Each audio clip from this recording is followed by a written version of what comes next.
In this lesson, we're going to cover submitting a form, so actually performing a HTTP request and sending our data somewhere. Now, for the purposes of the video, I've actually fleshed out the form a little bit more, so it's looking more like the form we want to end up with.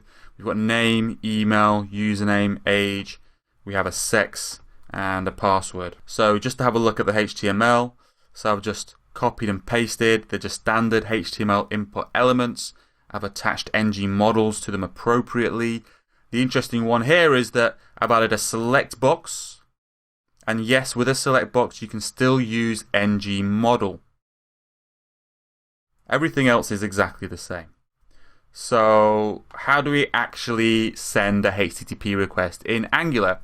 Well, the first thing we do is we want to inject the HTTP service into the controller.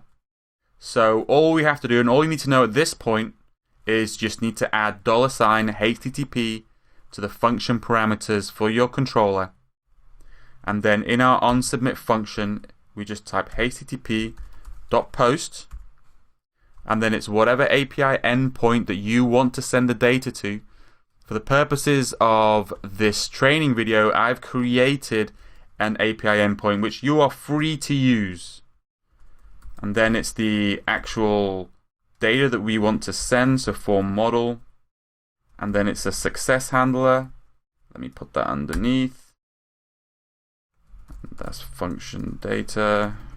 And then I just want to log a smiley face, because it's good to laugh. And then I'm going to also handle the error case data. And I'm just going to log a sad face. Okay? So when onSubmit gets called, we're going to make a post request to this API endpoint. We're going to pass the form data, and on a success it's going to print a smiley face, and on an error it's going to print a sad face. So let's have a look at the form. So let's refresh.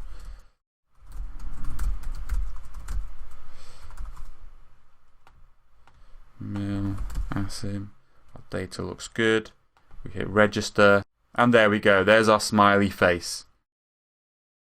Now, this API endpoint that I've created also will return an error if you pass in the name as error. So let's see if our error callback works. And you can see there it goes. Our error callback works, and we got a sad face. So there you go. That's how you send a HTTP request in Angular.